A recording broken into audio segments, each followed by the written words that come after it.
Hello, everybody. My name's Helena Cobban, and I am the CEO of Just World Books and the president of Just World Educational. I want to welcome you to this webinar, which is being held on the very solemn occasion of the one-year anniversary of Israel's brutal killing of our friend, Dr. Refaat Alareer. It does, however, feel good and important to me to be together with so many wonderful people today, including 4 people right here in our little studio who knew and worked closely with Dr. Refaat. I would like us to start by holding a minute of silence, during which people can engage in quiet reflection, or you can say dua or any prayer that you want in memory of Refaat and his slain family members, in memory of all those killed in Gaza in Israel's genocide so far, and all those still so harshly afflicted by the continuing genocide.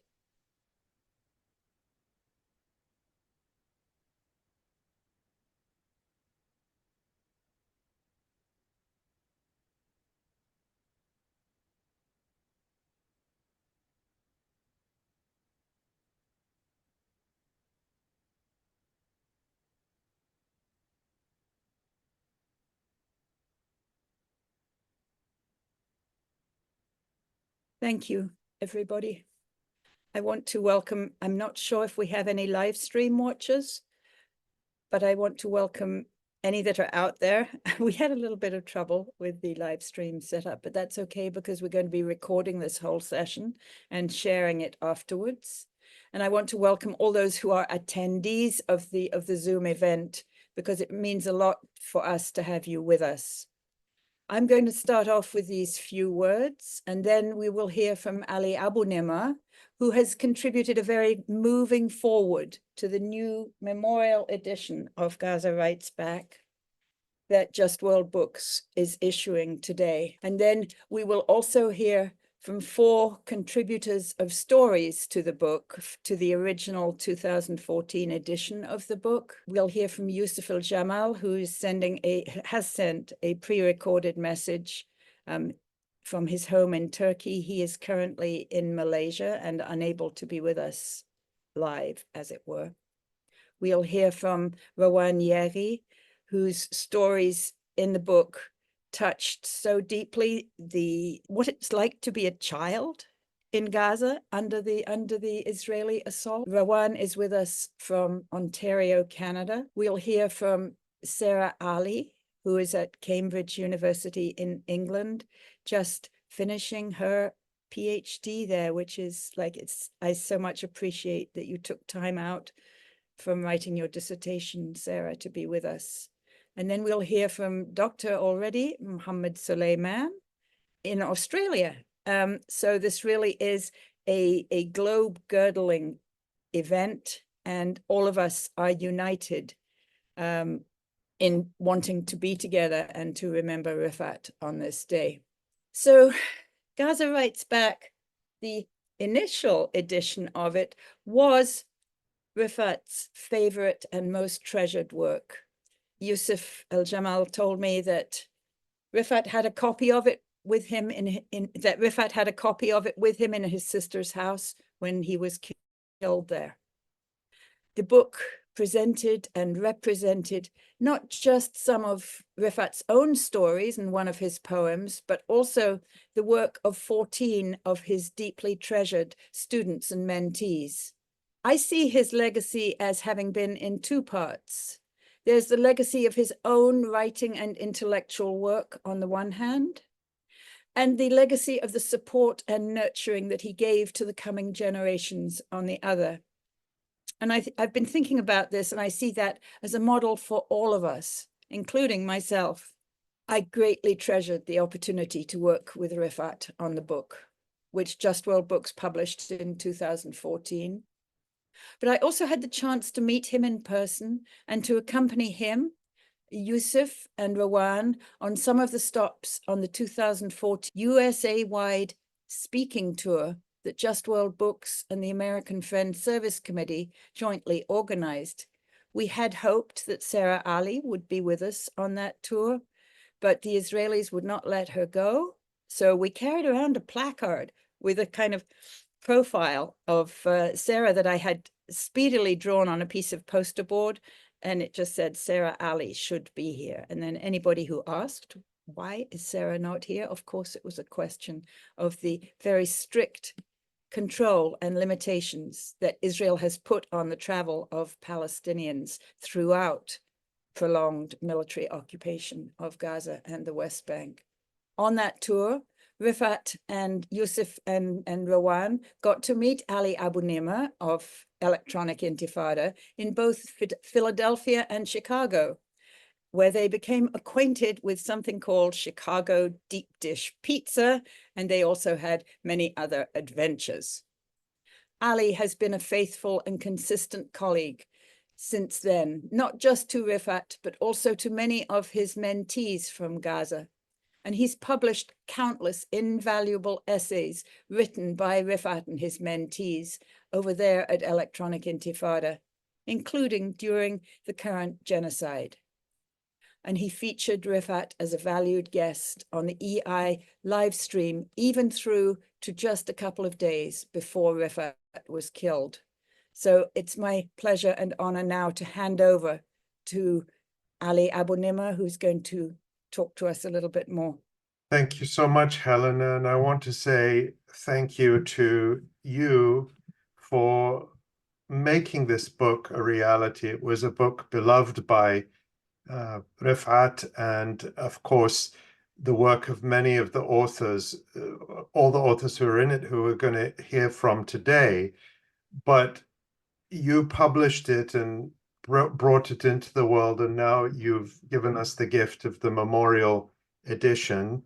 I have my original copy here of the 2014 edition, and this particular copy means a great deal to me because it's the one that Refaat dedicated to me in his own hand. And there's a note in there from Refaat and a note from Yousef when we met in Philadelphia that day, so many years ago. And you also gave me the privilege of writing the foreword for the new memorial edition, something I'm very proud of. And it was an opportunity for me to revisit some of Refaat's work at a time when it was very painful to do so, because just as today, his murder feels very recent and very raw, and it's difficult to be reminded of it sometimes. But I want to read a few passages from the foreword, and that's what I'd like to share today. What we know is that on December 6th, 2023, Refaat was at the home of his sister Asma in the Al-Sidra neighborhood of Gaza City. At about 6 p.m., Israeli forces fired a missile at the building, killing Refaat, his brother Salah, and one of Salah's sons, and Asma and 3 of her children. Refaat, the father of 6 children, was just 44 years old. The airstrike surgically targeted the apartment on the 2nd floor, not the whole building, a clear indication that the apartment, and almost certainly Refaat himself, was the intended target. His killing was part of Israel's systematic and targeted extermination of Gaza's leading intellectuals, academics, and scientists, a hallmark of genocide. By late January 2024, Israel had murdered at least 94 university professors, along with hundreds of teachers and thousands of students. It had destroyed every university in Gaza and damaged or destroyed hundreds of schools. The scale of the genocide in Gaza reverberates through this book, even though it was first published more than a decade earlier. This new edition contains short about the writer's essays from 9 of the original storytellers, but the publishers were unable to contact the other story contributors in time to get their updated self-descriptions into this edition, and the fate of several of them remains unknown. A friend of Refaat told the Euromed Human Rights Monitor that days before he was murdered, Refaat had received an anonymous call from someone who identified himself as an Israeli officer.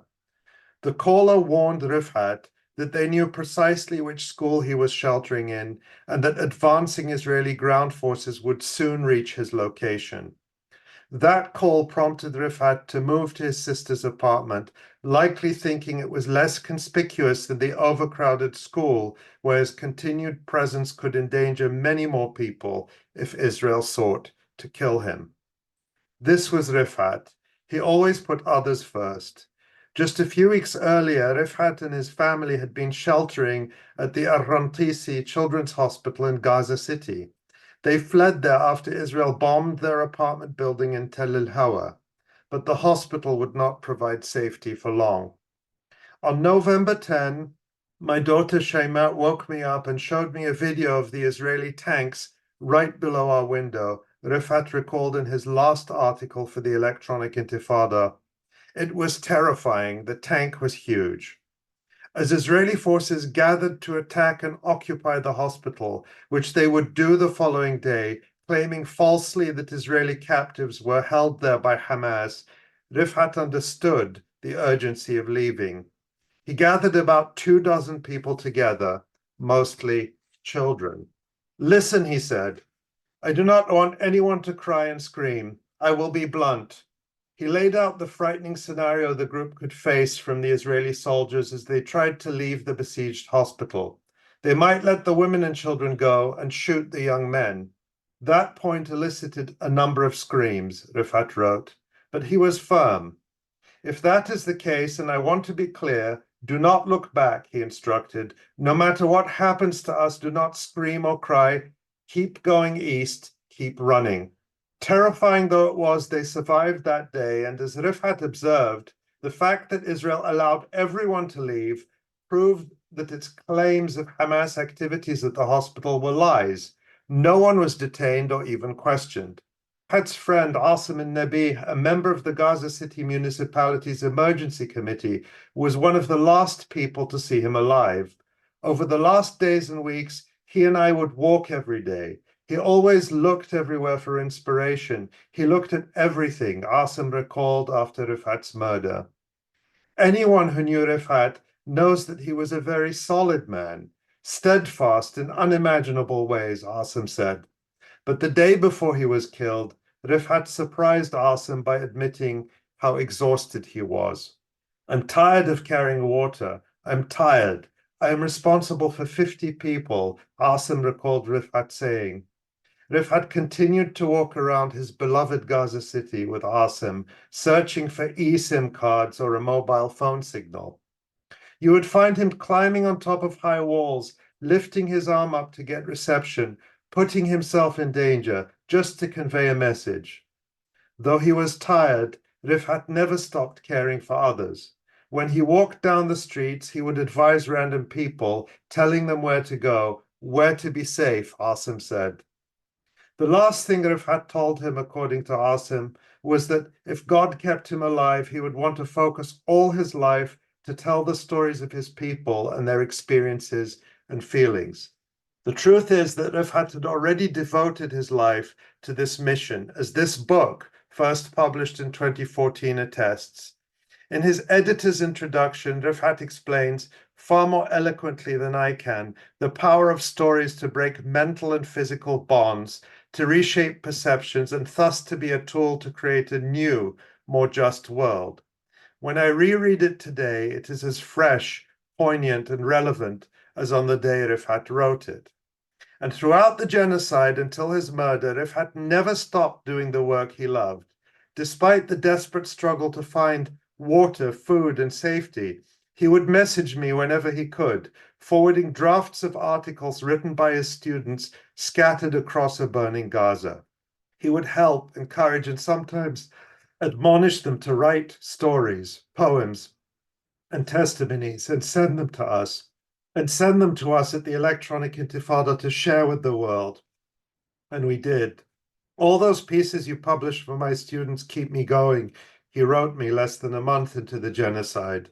Refaat's dedication to Gaza and its people reflected his own deep love for a place long abandoned by the world. He believed in Gaza. Following his graduate studies in the UK and earning a PhD in Malaysia, Refaat, who could have gone anywhere, went back to Gaza, determined to serve his community. He became a professor of English literature at the Islamic University of Gaza, the institution where he had done his undergraduate studies. He had chosen to major in English literature, and as an educator, he imparted his love for poetry and the plays of Shakespeare to generations of students. The proud son of a laborer and the second of 14 children, Refaat was a child of Shuja'iyya, the Gaza city district whose name means land of the brave. Like so many Palestinians, Refaat's earliest memories were marred by Israeli violence. While he was a child, his father and mother were nearly killed on separate occasions by Israeli bullets and shells. He himself was shot by Israeli soldiers with rubber-coated steel bullets, and on one occasion an Israeli soldier threw a rock at him from the roof of a building, injuring him.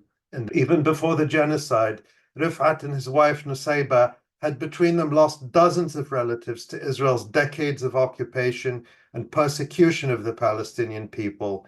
During its onslaught against Gaza in the summer of 2014, Israel bombed the home of Nusayba's sister, killing her and her husband and several of the couple's children.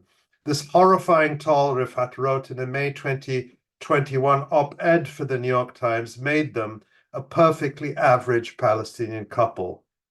The first piece Refaat ever wrote for the Electronic Intifada in 2014 told the story of his martyred brother, Muhammad, Hammada, who is beloved by children across Gaza, Palestine, and the Arab world for his TV character Karkur, a mischievous chicken he played on TV.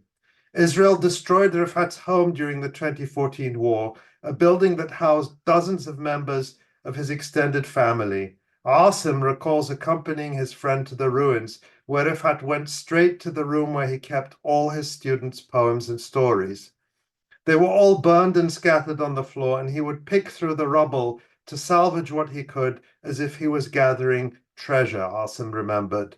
To him, these stories and poems were the most precious memories of his beloved students. When Refaat's building was destroyed by Israel in October 2023, he lamented in a text message to me the loss of the thousands of books I collected over 30 years. The books can be replaced, Refaat. You cannot, I responded. You have at least another 30 years ahead of you to collect books, maybe 50 years. He barely had another 30 days. And thanks to Israel, Refaat's losses would not end after his death. On April 26, 2024, Israel murdered Refaat's beloved daughter Shayma, along with her husband, Mohammed Abdulaziz Siam, and their infant son, Abdurrahman, in what appeared to be another deliberately targeted surgical strike. Shortly after Abdurrahman was born, Shayma had posted a message on social media addressed to her deceased father. I have beautiful news for you, and I wish I could tell you while you were in front of me, handing you your first grandchild. Did you know that you have become a grandfather? Shayma wrote. I just want to end with a few more sentences. I treasure the memories of the times I spent with Refaat in Washington, D.C., Philadelphia, Chicago, and California when he came to the United States in 2014 with contributors Yousef Aljamal and Rawan Yaghi to promote Gaza Writes Back. I feel his absence acutely, but with each passing day, I appreciate ever more the impact he had on me and on the world. When Refaat's beloved brother Hammada was killed in 2014, Refaat wrote, Israel's barbarity to murder people in Gaza and to sever the connections between people, and between people and land, and between people and memories. I lost my brother physically, but the connection with him will remain forever and ever, Refaat added. He taught us that stories are what bind us together and keep our hope alive. Refaat too is still with us through his own words and the words of the many young Palestinians he continues to inspire to write their own stories and the stories of their people. I'm so happy to see you again, Rawan. This is the first time I see you since 2014, and Sarah, you were supposed to be with us in 2014, and I'm happy you're with us now, but I wish it was a different occasion. Let me just now introduce who had the honor of working closely with Refaat. They were very dear, close friends. The love they had for each other was just beautiful to see when they were together. And in the last year, Yousef has been working closely with Refaat's family in order to protect and extend Refaat's legacy.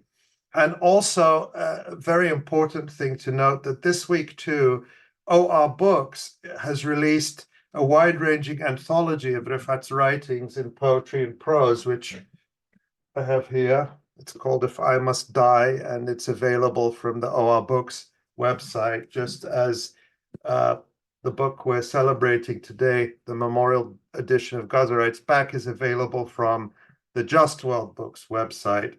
And Yousef edited Refaat's book, If I Must Die, the anthology, and it has a beautiful foreword by the Palestinian writer Susan Abu Hawa.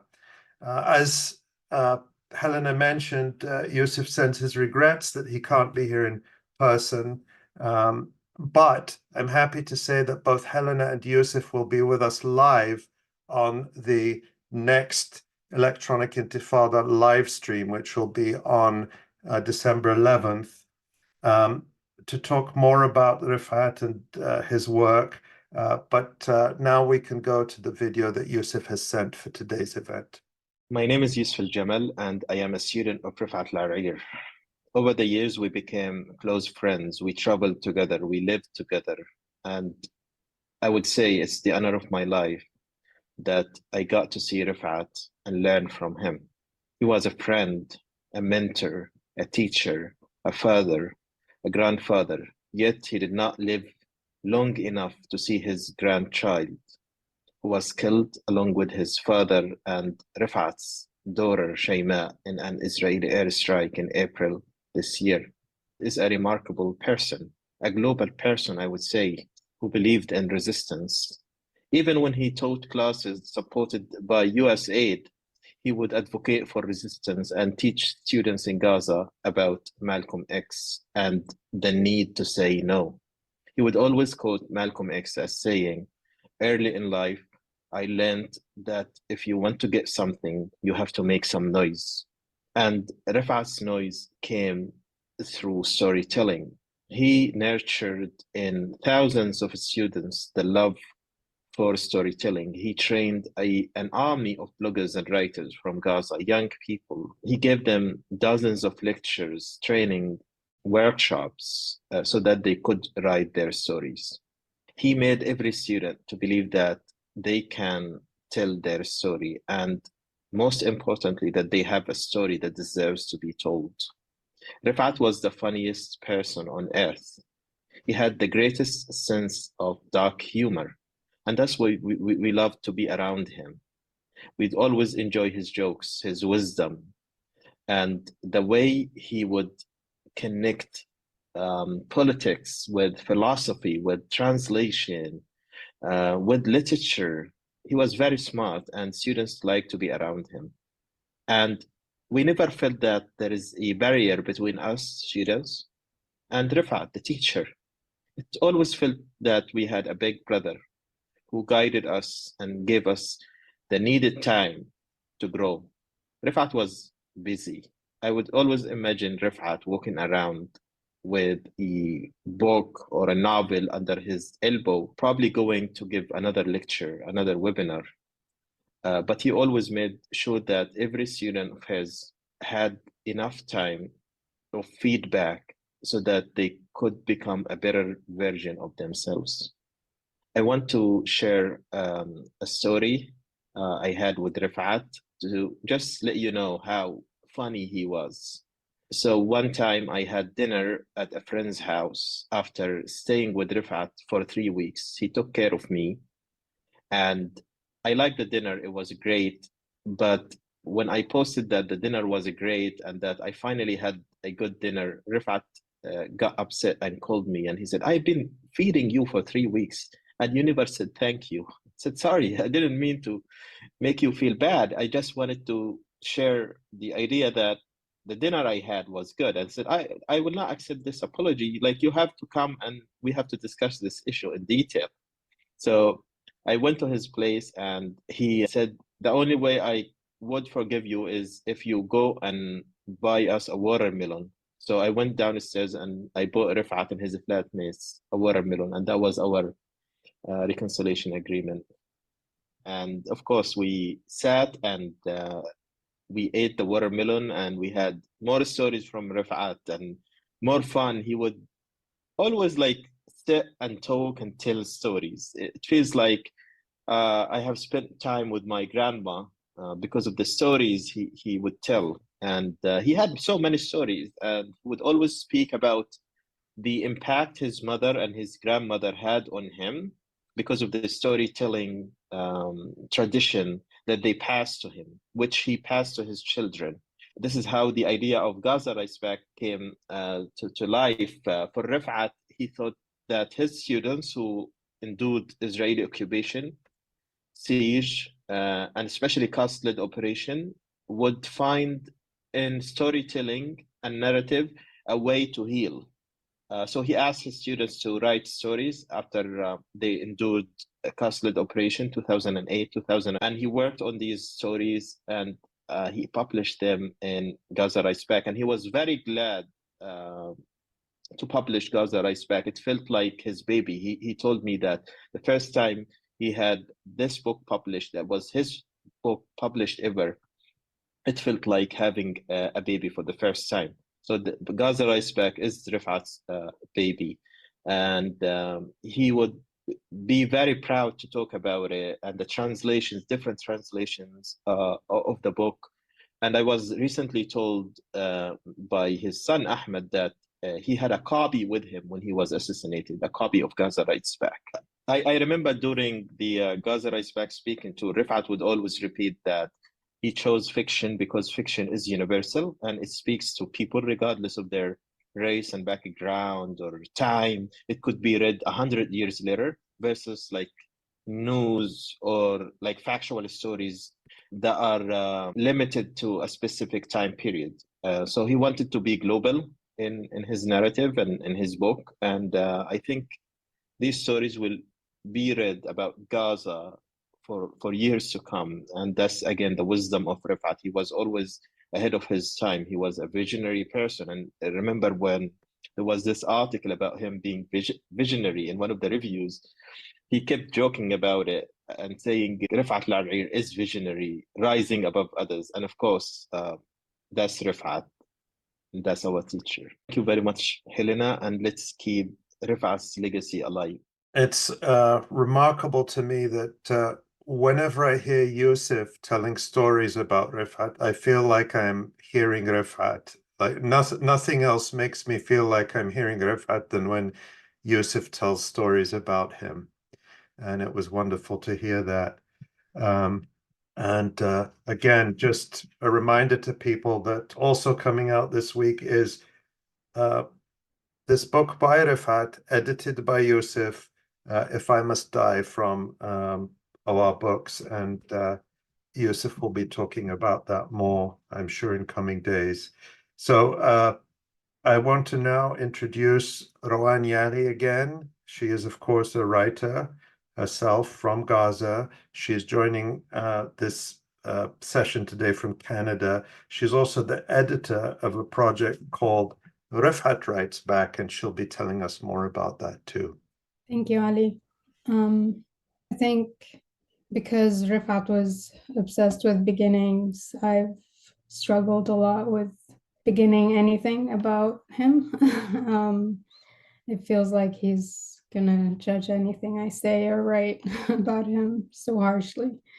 But anyway, he began Gaza Writes Back with a poem about living, drawing a rocket with his words. And he began his talks in the US with variations of Palestine as a story, or Palestine is a story away, and the love Palestinians have for their land through story. And besides the great speaker that I was very fortunate to travel around the US with, I knew Refaat, the friend and the brother. I remember being really stressed because I had exams 2 months after the book tour. And he would make jokes and pretend Italian and call Yousef a diavolo, the only Italian word I could successfully teach him, to my greatest dismay. And then by our last talk, I was sick of both of them. I was sick of Yousef and Refaat and their constant banter, half of which I didn't even understand. But I was even like doodling sometimes on pieces of paper while they gave their talks. But when I read my stories, he was always like sitting next to me, smirking and watching people, even if I had read my story for the 30th time. So he loved stories so much that he would listen to them over and over again and repeat them over and over again and watch people listen to them over and over again because he found something new to value and love every time. And it's that Refaat that I remember, and that comes with a lot of pain and despair that he, even after his passing, I think he didn't want us to linger on. It's like he was thinking of us, urging us to find hope and change and to not linger on the sadness of his death, but to take political action from it, to derive hope from change. And I think this is partly why I started Refaat Writes Back. It's a newsletter that features writers from Gaza and aims to support writers from Gaza. And today we published a beautiful tribute that I don't know if I can post in the chat, but I can ask people to move it around. At the beginning, a beautiful tribute by Iman Bashir Amasteh, who's an amazing writer and a former student of Dr. Refaat and a close friend of his as well. At the beginning of the piece, she says that she hates the word legacy and that it erases the personhood and the little things that made Refaat who he was, especially for the people around him. Her eloquent piece emphasizes how Refaat didn't just write and love stories, but he cultivated each relationship with the same love he had for stories. And this is why the US tour was so important for him. He kept in close touch with almost everyone who hosted us. And he wanted to go back. It wasn't just an advocacy or a promotion trip for him. I was reading Isabella Hamad's lecture, Recognizing the Stranger. And by the way, Refaat's story uses recognition in many ways, and you should all read them. And he goes to such extremes as to suggest that recognition can be fatal. But anyway, Hamad talks about how turning points in history aren't seen as turning points while they're happening by the people they're happening to. And I think she said this back in January of this year. And it's been a year since Dr. Refaat was killed. For a lot of us, it's still not real and it still doesn't make sense, partly because of the context in which it's happened, a genocide that is still ongoing, and something that no matter how much we intellectualize, we will never make sense of. But Dr. Refaat's assassination feels like a turning point to a lot of us. Like Iman says in her eloquent piece, and as I see a lot with the writers that have already published in Refaat Writes Back, we carry his wisdom with us, but we forge his path and a new path for the story of Palestine. And like he said in his beginning, we live. I will end on that note and introduce Sarah Ali, who is a writer from Gaza and who is a student a PhD student at Cambridge University. Thank you. Thanks, Rawan. I'm going to be reading in part. So I was asked to focus on my interactions with Refaat at IUG. For those in our audience who do not know, IUG is the Islamic University of Gaza. It was founded in 1978 and was the first higher education institution in the Gaza Strip. It is the largest university in Gaza with 11 faculties and about 18,000 students. It was repeatedly bombed by Israeli occupation forces in the 2008-2009 onslaught on Gaza. Again in 2014. During the ongoing genocide, IUG was targeted and bombed at least 4 times. First in October 2023, between the 9th and the 11th of October, Israel bombed 8 buildings at IUG's main site in Gaza City. Then in December 2023, only a couple of days after Refaat was killed, they bombed and completely destroyed the Faculty of Medicine in the Middle Area campus. Then again, in January 2024, there was massive destruction of IUG's branch in Khan Younis in the south of the Gaza Strip. I mention all of this not only to highlight the scholasticide, the systematic destruction of higher education in Gaza, but also because IUG is a place that Refaat loved so dearly. Refaat studied for his BA in English Language and Literature at IUG, and then taught at IUG for a total of 15 years, between his master's in London and his PhD in Malaysia, and then after he got his PhD in Malaysia and settled in Gaza. Refaat was an educator with intellectual rigor and boundless talent. He taught me briefly at IUG and had to leave our cohort because he started his PhD that year in Malaysia. But he taught me extensively outside IUG. I prefer the word educator to lecturer because Refaat was able to reach out to students who did not have institutional access to education in Gaza, especially those with a talent for writing fiction, poetry, and creative nonfiction.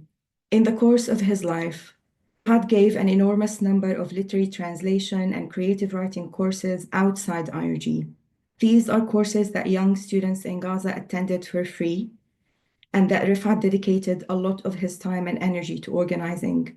These were held in centers all over Gaza, just educational centers, media centers, translation centers.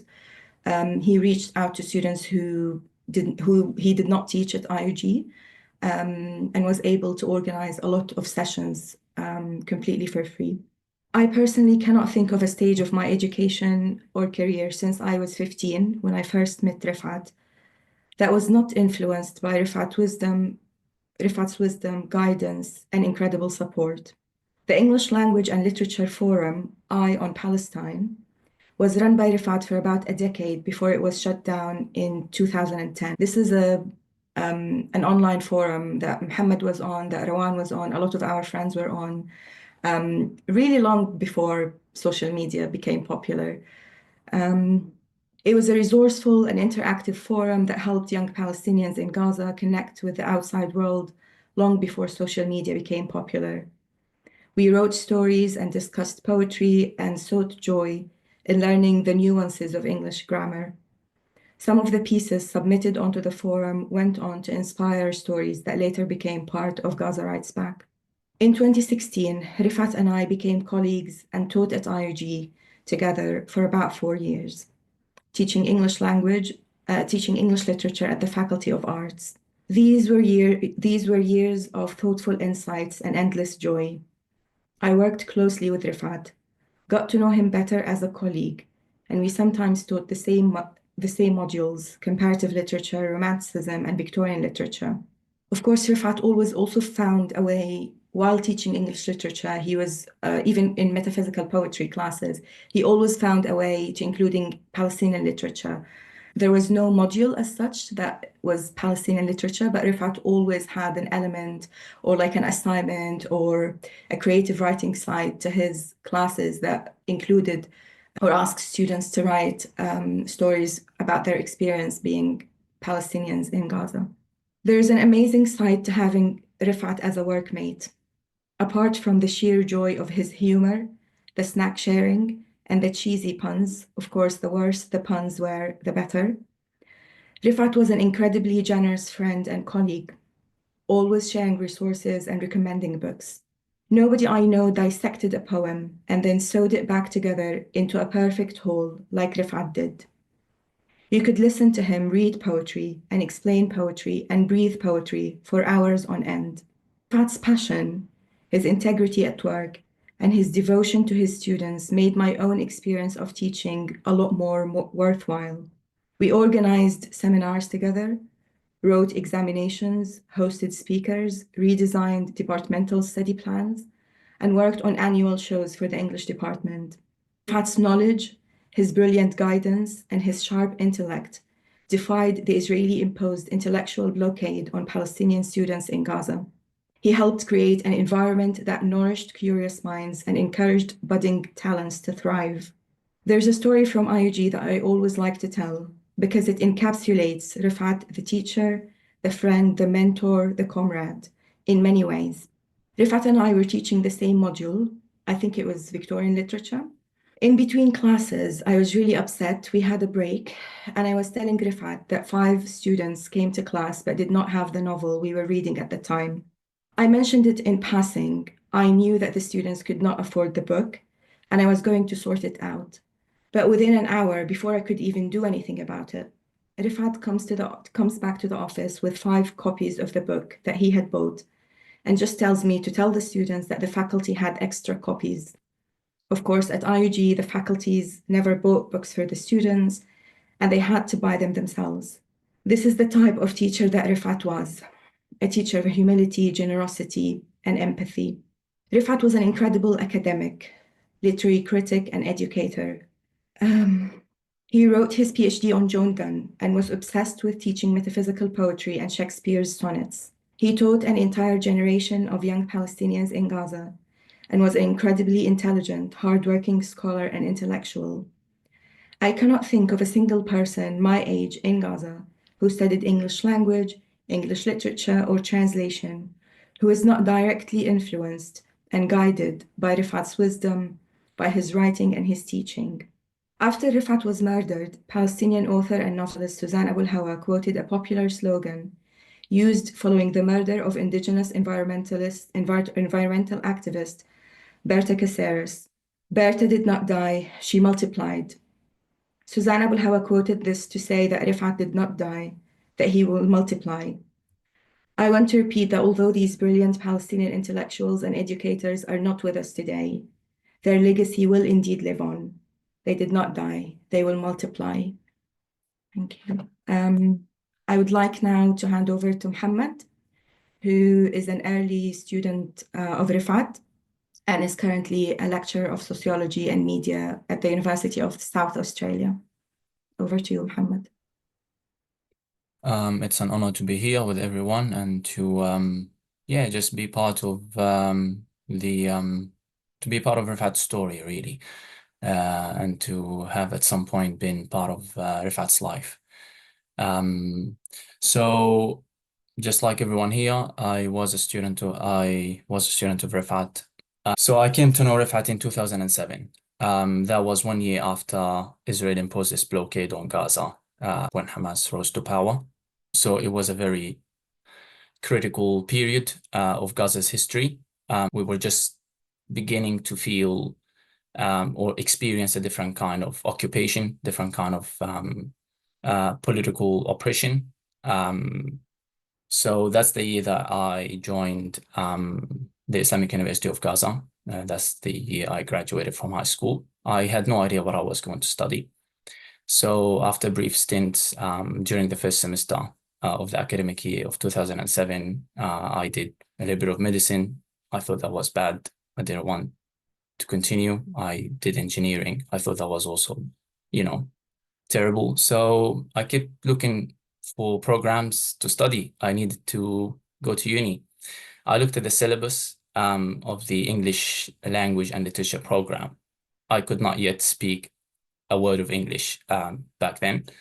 And I looked at the words Elizabethan and Victorian, and I liked how they sounded.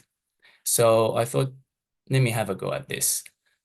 So the second semester, I went to the Islamic University of Gaza. I walked into the classroom. I was already late for class, and there was this man standing in the classroom, and he looked at me in passing, and obviously he did not like the fact that I was a newcomer, a new student, and I was already late. So I sat in the front seat. I had the audacity to sit in the front row. And by then, as I sat down, he asked a question. He said, what is ideology? I knew what ideology was. I had a sense of what it meant, but I could not get myself to say it in English. I knew this was English, and that's my first English class. This is my first interaction in an English language class. So I put my hand up, and he said, go on. I said, it's a way of thinking. So he placed his left hand on my left shoulder, and without looking at me, he said, brilliant. And that was my first moment and my first interaction with Refaat. I thought to myself, I am brilliant. Okay.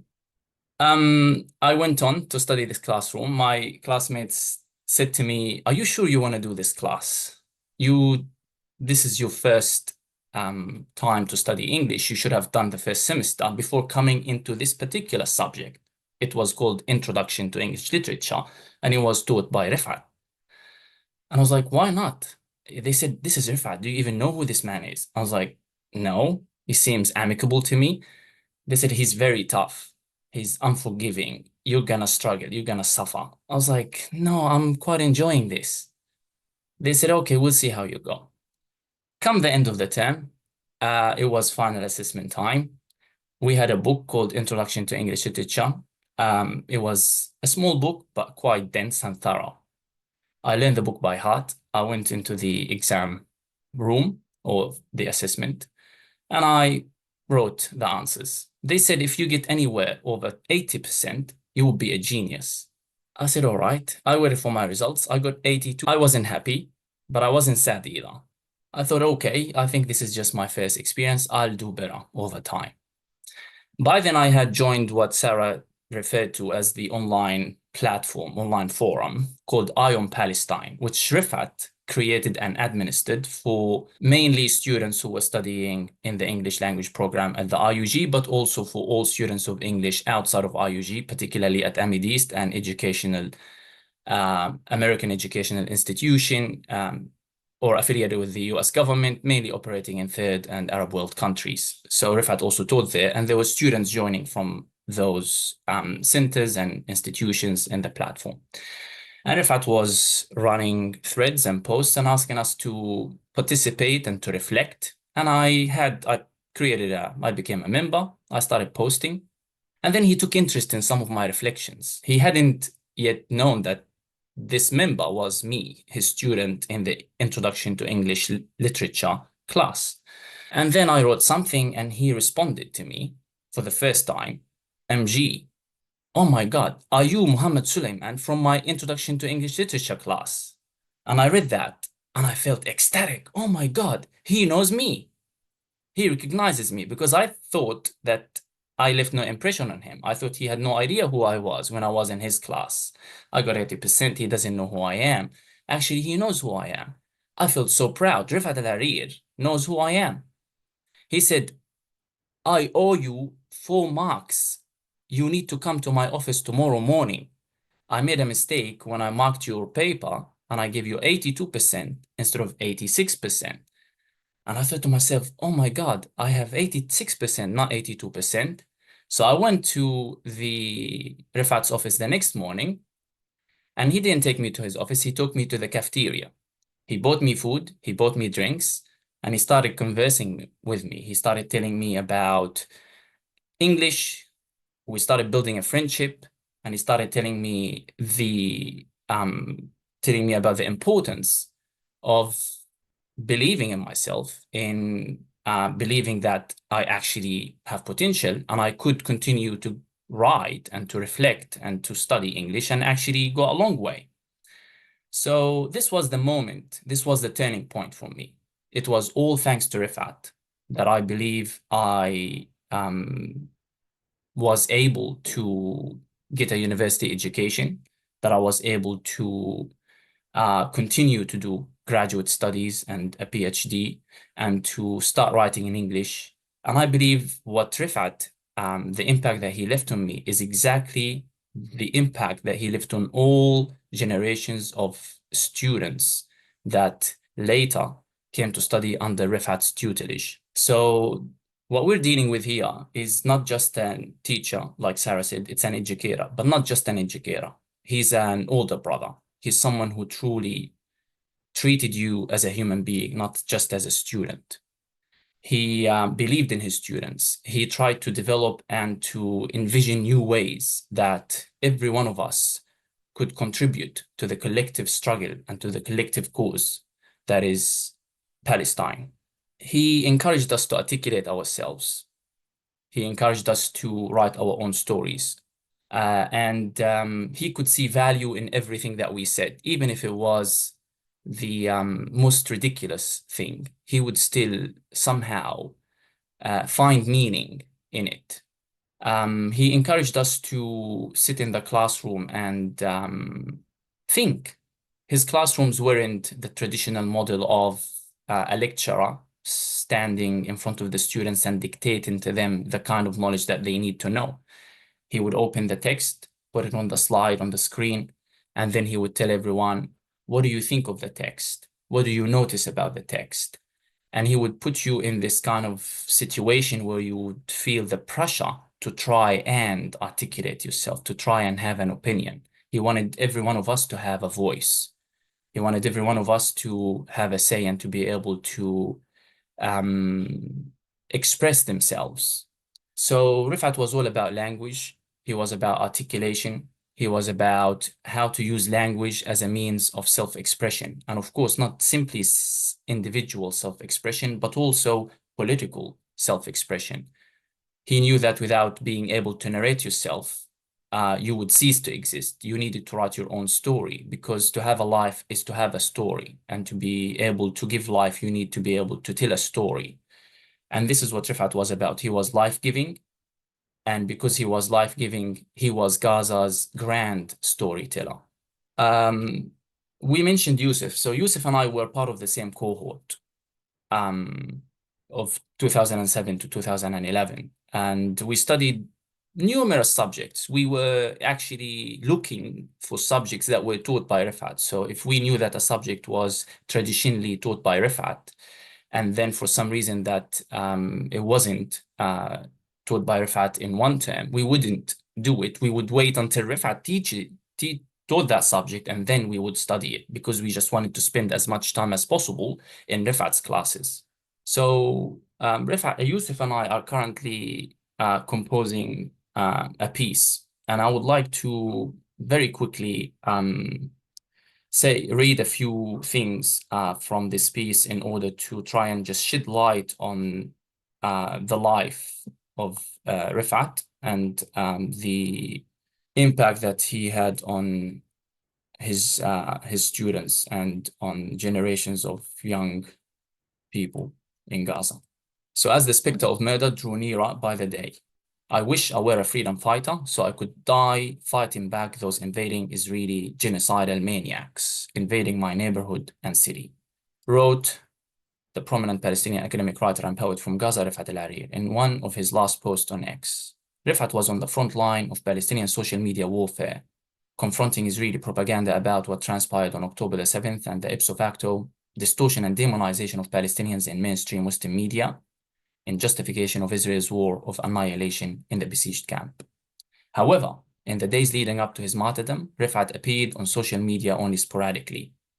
For not only had it become onerous to get connected to the internet amid Israel's deliberate communication blackouts and devastating bombardment of Gaza and the subsequent exodus of the city's dwellers, but also when he did go online, Refaat was subjected to a vicious digital campaign of vilification on the social media platform, where he had been most active and effective, and he was assailed with a heinous barrage of death threats by ardent Zionist supporters. But concurrently, within the concrete space of Gaza, Refaat had been suffering the raging inferno of Israeli firepower hurled upon the overcrowded inhabitants of Gaza's concentration camp. Like all Palestinians in Gaza, Refaat was in imminent danger. And now, more than before, Gaza's revered academic and community leader, for this is what Refaat at bottom was, had to grapple with the growing possibility of his own murder, of his martyrdom. As he fought back against the war propaganda of the Israeli state in the digital sphere, on the ground in Gaza, Refaat was immersed in a concrete web of existence in which his most pressing concern was to survive the genocide and to procure food and water daily and single-handedly for more than 50 people sheltering in his apartment. When that had been obtained, he was not content to stay out of harm's way and be home with his family, but instead, he sought out people in need and persistently offered his help to everyone who needed it. Only one day before his murder, Refaat confided, as Ali mentioned, in his friend and companion in the genocide, Asim al-Nabih, in passing as though compelled by the need for catharsis, that he felt wearied by the sheer volume of routine chores and mundane duties that he was obligated to fulfill daily for such a large group of people during genocide. Asim admitted that he was taken aback by the rare and casual remark, for Refaat was untiring. And though he may have complained about some things, feeling tired was not one of them. In fact, Refaat seemed as though he had indulged in carrying out his duties towards others, no matter how cumbersome the tasks were. As the genocide was being perpetrated against his people, it could not have been otherwise for Refaat. He was obliged to stay behind, to remain steadfast, and be on the front lines. This was his duty toward himself. It was his duty toward the people of Gaza and toward his many students and friends who looked up to him for guidance and inspiration in the time of extreme adversity. For a long time, Refaat had grasped his role in Gaza's story and its historical struggle for humanity as that of the grand narrator and storyteller. Having arisen from the deepest strata of Gazan society, which had for long positioned itself in direct confrontation with the Israeli colonial state, he knew that defeating one's enemy with a story would be an unpropitious undertaking. For to tell a story so threatening and powerful as to precipitate the downfall of your enemy required a far greater sacrifice on his part, extending beyond the confines of the discursive and digital domains that he mainly operated within. Refaat perfectly understood that in the moment of genocide, the line between the digital and the material had been blurred and subverted. He recognized the mammoth task that lay before him, and he was unfazed by it.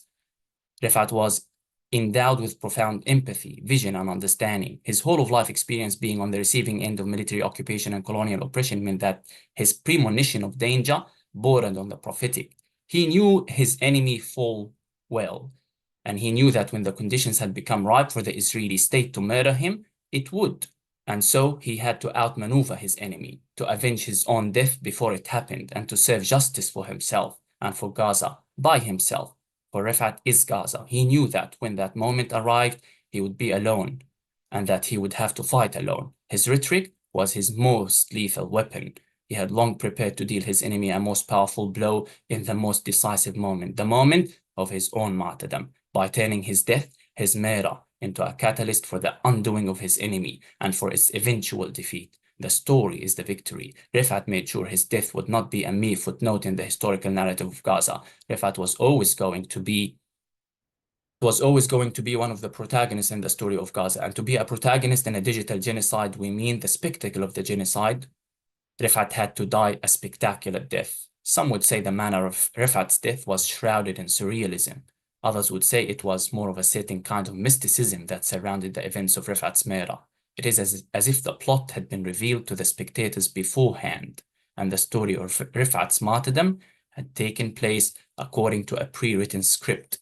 In that moment of genocide, Refaat knew the odds of his survival had grown far too slim.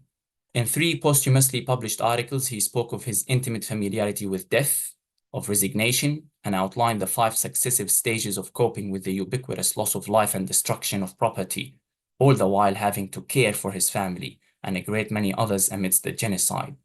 Since the destruction of Gaza had now been endorsed by Western governments and whitewashed by the Western media mega corporate apparatus, it was not a question of whether Israel would murder Refaat or not, but rather of when and how. Refaat knew that he had been identified as a target for the Israeli army. He was resigned to his fate. In a famous interview with the Electronic Intifada only days before his assassination, and in his usual dark sense of humor, he recounted, "I am an academic. The toughest thing I have at home is an expo marker. But if the Israelis invade, I'm going to use that marker to throw it at the Israeli soldiers, even if that is the last thing I would be able to do." After all, Refaat had no defense against F-16s, Merkavas, and artillery. Had the enemy not murdered Refaat with a bomb, it would have murdered him some other way.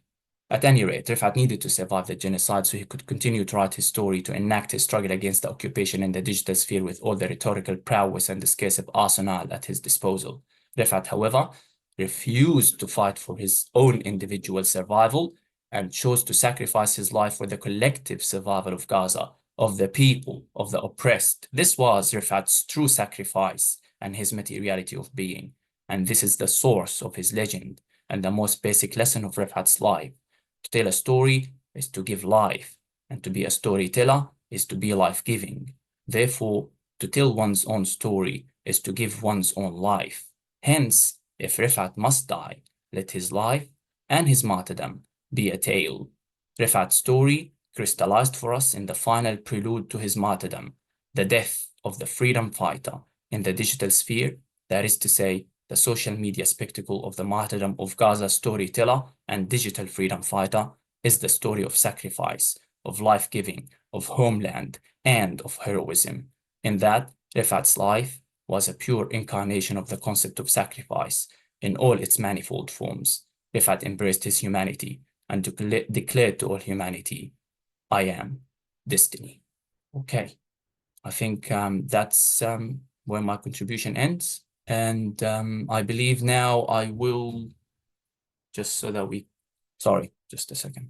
So this is where our individual contributions about Refaat and our interactions with him and the impact he has had on us.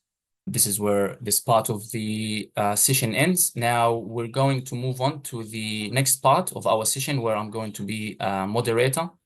So what we'll try and do is stimulate some discussion, or perhaps we could move on to Q&A if we have any questions to the panel, Ali, Rawan, Sarah, or myself. While if I may, Mohammed, while you're looking at the questions, I just want to say thank you to you and to Rawan and to Sarah for those wonderful reflections and memories. And every time we have any discussion about Refaat, I learn something new about him. But one thing that stands out for me in every story I hear about Refaat, and I felt this too, is that he always made you feel like you were the only important person in the world. And his ability to do that while he was trying to survive a genocide, trying to care for dozens of family members, he never lost that till his last day. And it's just an extraordinary thing that comes through from listening to you as well. Indeed, Ali. I think that's yeah, that's very appropriate way of putting this. Indeed, he made you feel like you're the most important person. And yeah, not anybody could do that. Only someone of such someone with profound empathy, someone with deep generosity, who's able just to give constantly, even like I said, in the time of extreme adversity, he's always there. So yeah, Rawan, Sarah, any reflections, any comments at this point? I think there's a question for Ali and Helena. I'm not sure I can see all the questions. There's one about US officials. I can't speak to that. Helena and Ali, can you see the question on your end? Yeah, why not read, if you could, someone could read it, because some people might be listening and they wouldn't be able to see it. So maybe someone could read the question and then we'll answer it. Honestly, Ali, I don't think now is the time to think about US officials. I mean, that is such a huge and different kind of a topic. And I would much rather just continue listening to people sharing memories of Refaat, and maybe thinking about what we can do as citizens to bring about the end of the occupation and the end of the genocide. But US officials is like, it's a can of worms, honestly. I don't want to bring it in here. Do you want to read there are other questions? Do you want to read the ones that you think we should react to? Well, there's one here saying from Omar Zaza, will there be a recording available? And that one is easy to answer because yes. So we have another one here from Milena Deleva saying, we just published Gaza Writes Back in the Bulgarian language, and it is so emotional to see some of the authors on the screen. I totally agree. And just from my perspective as the publisher at Just World Books, we have sold foreign language rights to Gaza Writes Back to, I want to say, maybe 10 different language groups, including Arabic, French, Spanish, Italian. I should have brought the whole list, but what I notice here today with this gathering, first of all, it is just wonderful to have these three individuals and Yousef who contributed so richly to the original book, but to see this kind of infiltration or spreading of Refaat's influence throughout the whole of the global Anglosphere. And I just want to also say that it's not just the Anglosphere, that many people from other language groups, Japanese, I mean, I should have brought the whole list, are currently enjoying or Save Gaza Writes Back in the memorial edition. I guess I do have one more question, maybe for Sarah or for anybody else. Yousef and I worked on trying to contact all of the contributors to the original edition of the story, and some of them we were unable to contact. Do any of you have, and the ones that we were able to contact, we, including the three of you, obviously, and Yousef, we include, updates on your bios in the back of the book, but the ones we weren't able to contact, does any of you have news about some of the ones that Yousef and I were not able to contact? So yes, I know that 3 contributors at least, possibly 5, but for sure I know that 3 at least are still in Gaza, all displaced in the south. 2 of these 3 contributors have lost immediate family members. One person has lost her husband, and another has lost her only sister. Of the ones outside, I can speak about Hanan Habashi. She's a close friend. Hanan is in Egypt, and she lost her sister, Riham, her brother-in-law, Zaki, and their 3 children. 2 other people, Jihan is in London and Samiha is in Australia. But just to protect the privacy of people in Gaza, as far as I know, they are displaced. They don't really have access to the internet. And I hope, I hope they remain as safe as possible.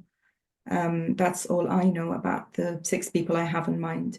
One of the remarkable things and really the poignant things about the new memorial edition of Gaza Writes Back, which of course, remember, Helena, people can order it at the Just World Books website, right? And and also I think it'll be available from all booksellers. But one of the extraordinary things is the short essays that many of the contributors wrote for the new edition, and just talking about what they've been through in the last 10 years and reflecting on Refaat. So that by itself is an extraordinary addition to this book and gives us some insight into the past 10 years. But I mean, if I go back to Refaat's introduction to Gaza Writes Back, to the original book, and of course that's printed in the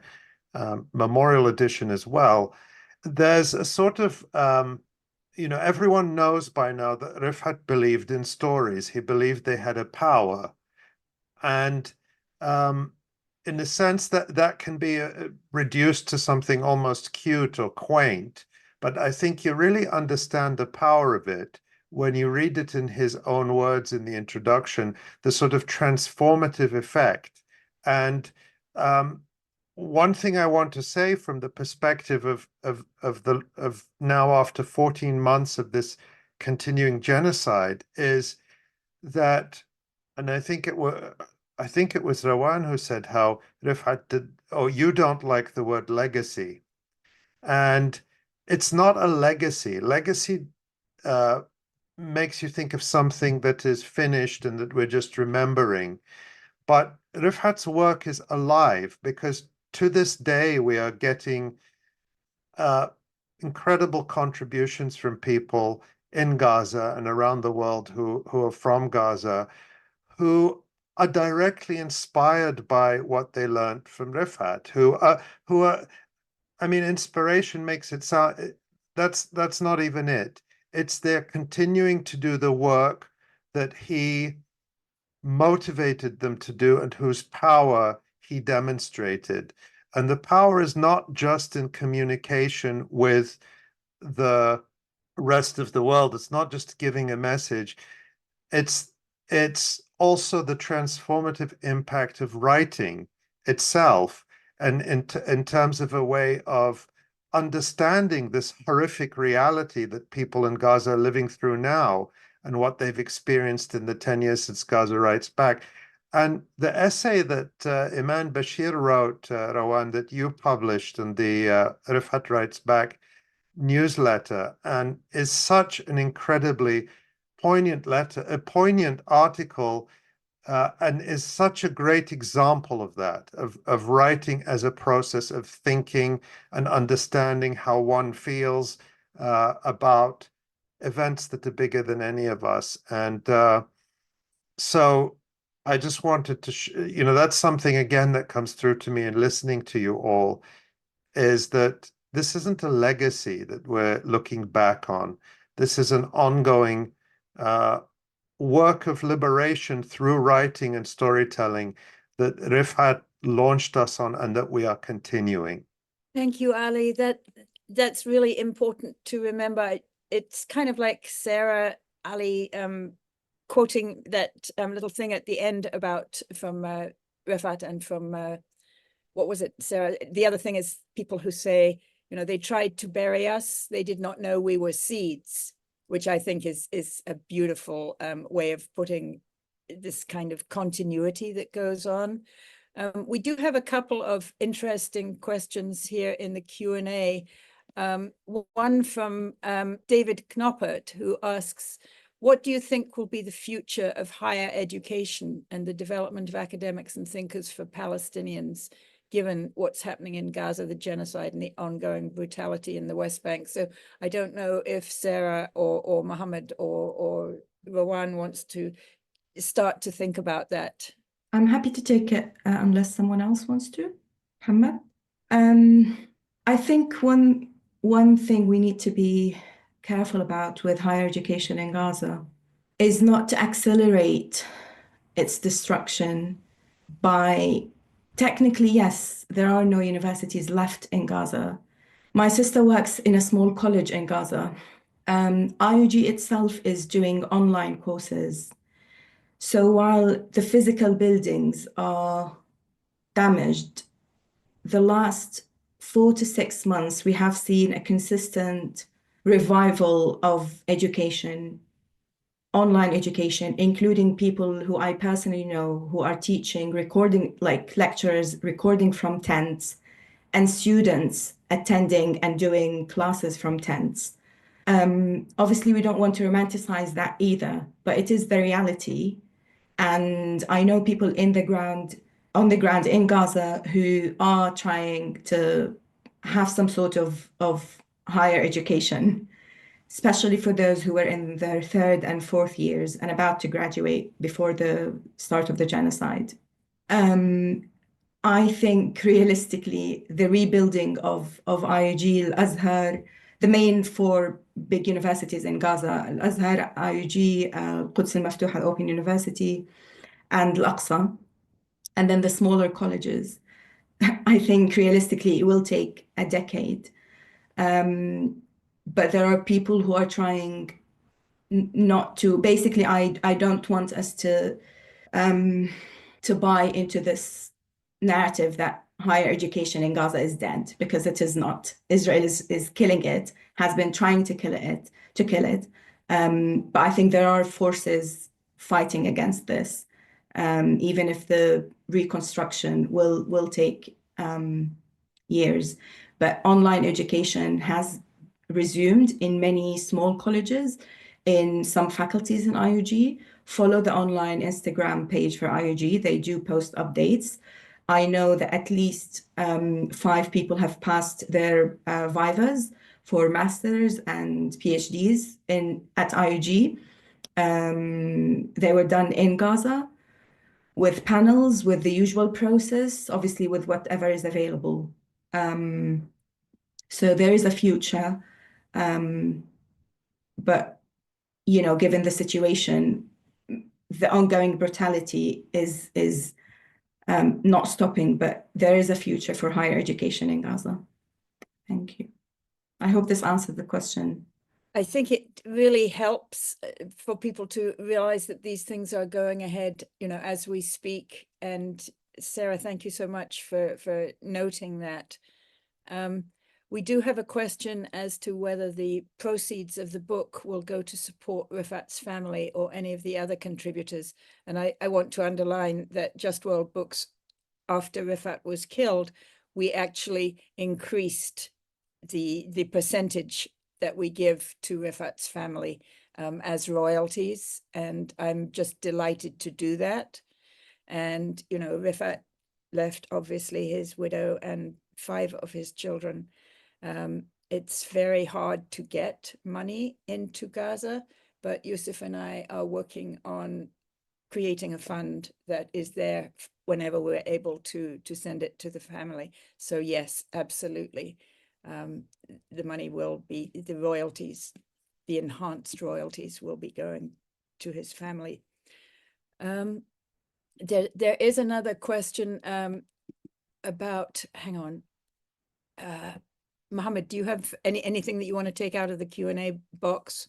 They're mostly comments and responses rather than questions. I haven't really seen any questions per se that need addressing. Is there anything that you can see? No, I think what's really important is that people are just so deeply moved by and appreciative of what all of you have contributed, because so many of us know Refaat or knew Refaat through the book, through his writings, through his sharp wit, his presence on social media and so forth. But to have your personal stories, for me, I just find it very moving. And I know a lot of people in the Q&A are saying that as well. Ali, do you think we should start to wrap up at this point? I'd love some guidance. Well, this year, I think I've thought about Refaat every day this year in one way or another, or I've seen some sign of him every day this year, whether it's people referring to him, to his poem, I say his poem and you know which one. He wrote many poems, but when I say his poem, you know the one I'm talking about. We commemorated him this year with our, I probably get one that wasn't stuck, with our Electronic Intifada sticker, which we also, so we're participating in all the ways people are remembering him. And Refaat is a symbol. I mean, he will always be a symbol, but he was a person who had a deep and profound impact on so many thousands of people. And he was one of those people who, that stays with you.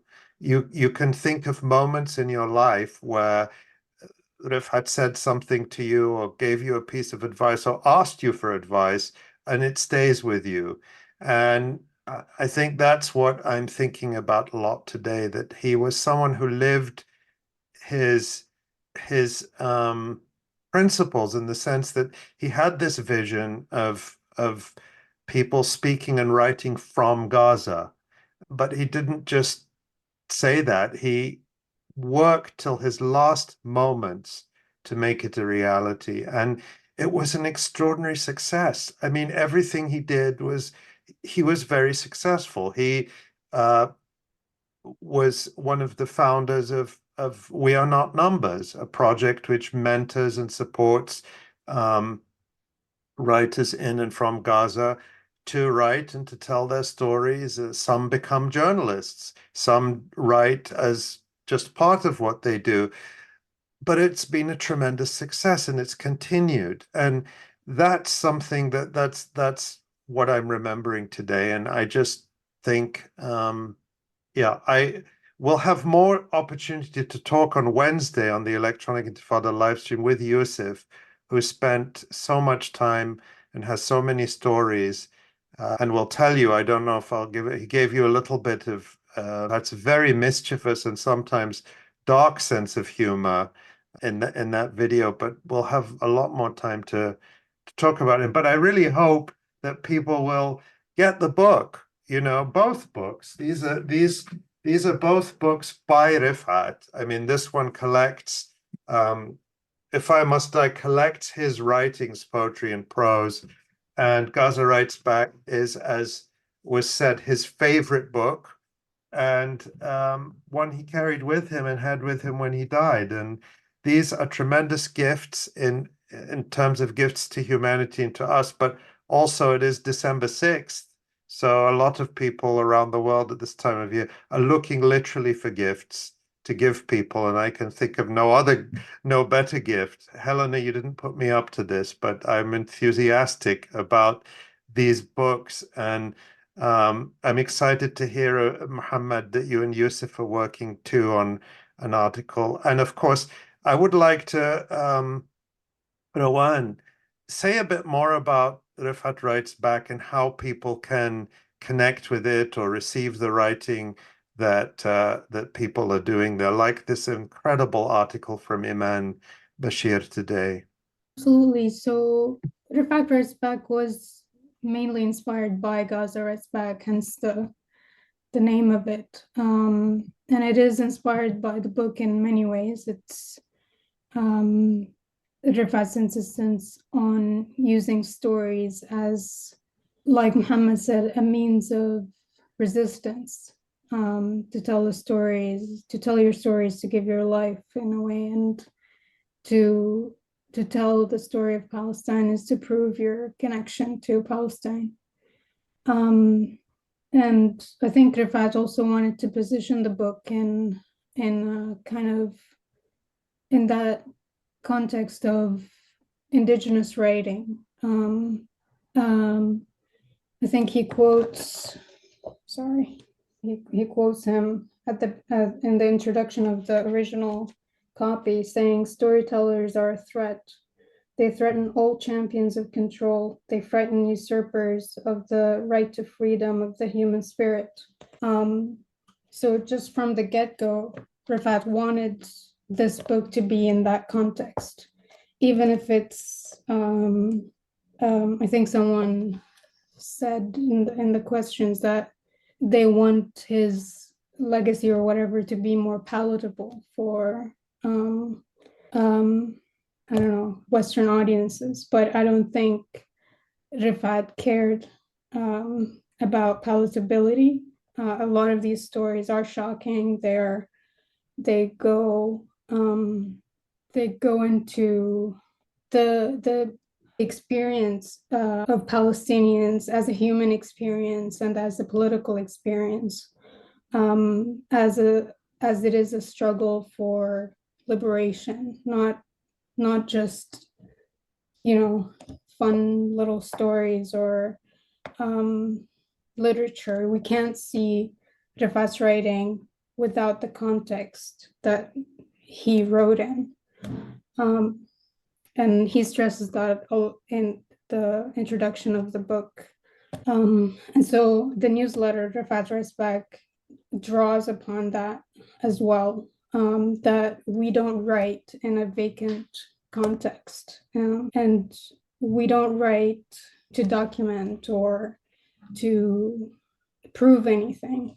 I think a lot of the writers that I've worked with and a lot of the stories in this book come as, you know, people write for different reasons. I can't generalize why people write, but it's an exercise of engaging with the language and engaging with the story itself. I think none of us Palestinians have had a simple relationship with the land or with being Palestinian or with our own personal stories or with the stories of those around us or with the historical story of Palestine. So writing for a lot of us is viewed in that context. So I think the link has been shared in the chat for Iman Bashir's story. And from there you can subscribe to the newsletter. So feel free to write to me as well. You can find me on Instagram. And I'm hoping that we can continue to feature more writings from Gaza because the talents from there are endless. So Thank you. Thank you so much, Rawan. Thank you for all your contribution today. I think today has been, in a sense, healing, although none of us can be healed, but I think especially those of you who have direct family in Gaza, I know how difficult these days are and will continue to be until you have the ceasefire. So I'm just very humbly grateful that you came onto our webinar. And I think the comments that we have from the attendees underline that as well. I want to thank Mohammed for sharing that really rich set of memories and the thing that you're writing with Yousef, looking forward to that. And also thank Sarah for those memories of Refaat as a colleague and friend, and how he, you know, organized his modules and did everything that a good teacher does, but he was always there to help out as a friend. I want to thank Ali, of course. Ali is a great force in Palestinian cultural and political life. And it's just amazing that week after week, you and your colleagues are able to pull together this live stream that means so much to so many of us all around the world. Thank you, Ali, also for making the pitch for the book. I think anybody who has listened this long to this webinar will have a strong idea of the value of this book. And I just think that everyone who listens to this webinar, I call on everyone to honor Refaat's memory by redoubling your calls for a lasting ceasefire in Gaza and the end of Israel's occupation there. And I note that the rebuilding of Gaza will necessarily involve rebuilding all the facilities and institutions there that Refaat loved so dearly. And I like to think that we can think of having a cultural center, a university, who knows what, an ice cream shop that is named for Refaat Alareer when the occupation is ended. And I know that the three of you who are Gaza Palestinians, and hopefully also Ali and Yousef, will all be on one of the first boats that go back to help rebuild Gaza after the end of the occupation. So thank you for being here with us today. Thank you for having us and for organizing the webinar. It's been an honor to share with all of you, the memories and the experiences we've had with Refaat, and to carry on, his influence and share with the world. It's really difficult to put into words all that's been done, the work that's been done by Refaat. But just by way of conclusion, I wanted to step in and just say, it's really important when we talk about Refaat to just keep one thing in mind, that, here we are not just talking about, like most of the time when we talk about Palestinians, we obviously refer to them as, being victims of Israeli barbarity. But it's important to understand how, and I'm hoping this is something that came through in my narrative, how Refaat wasn't to really shying away from the confrontation, the eventual confrontation with the Israeli state. In fact, he was moving steadily towards that moment of confrontation. He knew what he was doing. So it's really important to try and emphasize that about Refaat. Like, he was an agent in the most profound sense of the word. He was an actor. He was a doer. He was someone who always took action. He lived his life always doing and contributing and giving. So this is what Refaat is about. This is what makes Refaat unique and distinguished. Of course, he's an academic, right? But he's not one of those ivory tower academics that just sit in their offices and do nothing. He worked on the field. His work extended far beyond the limits of the classroom, as we can all see. And another thing to observe in regards to Refaat is that Refaat is not just a Palestinian figure. Of course, he first and foremost is a Palestinian from Gaza, from al-Shija'iyya. And this is, he was at ease with the fact that, we know that his ease of being, the way even he tweeted, he tweeted shockingly. It shocked the world the way he tweeted, because he just couldn't care less, about being palatable, about, like saying the right thing, and just, toning down and, making himself appealing, because that's not really what Refaat was about. Refaat was about being quintessentially Gazan, embracing his identity, embracing his humanity, his way of being, the way of being of the people in Gaza, being unapologetic about his own existence and who he was, and the people that he represented in those global spheres. So he was not just that, and because of that, he was a universal figure.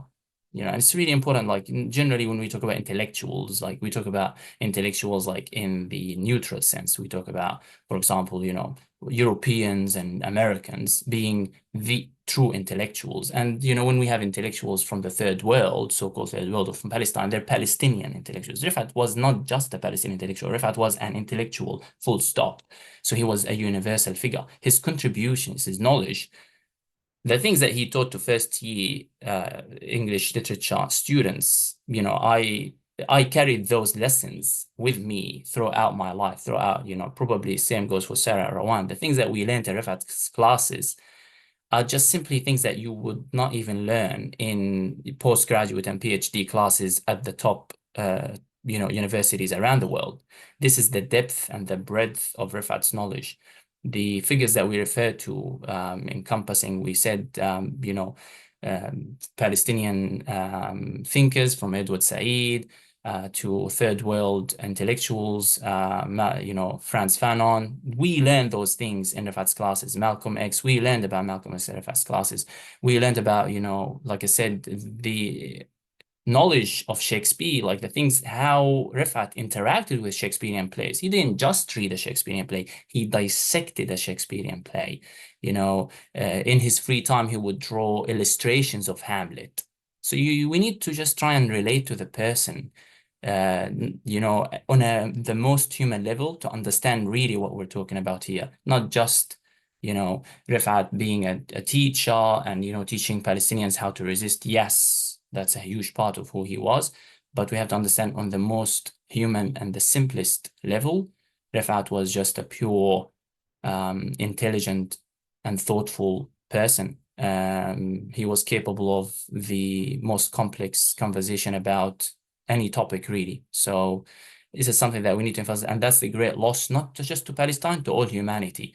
When someone like that is, we know that he cannot die, but we have to understand that what it means when people like Refaat are murdered with no consequences, right? So it's not just anybody dies. Even people like Refaat are being murdered. And this is the scale of this genocide and the stories behind the people who are being murdered every day in Gaza. I'd like to leave it here. So thank you very much for inviting us and for organizing this webinar.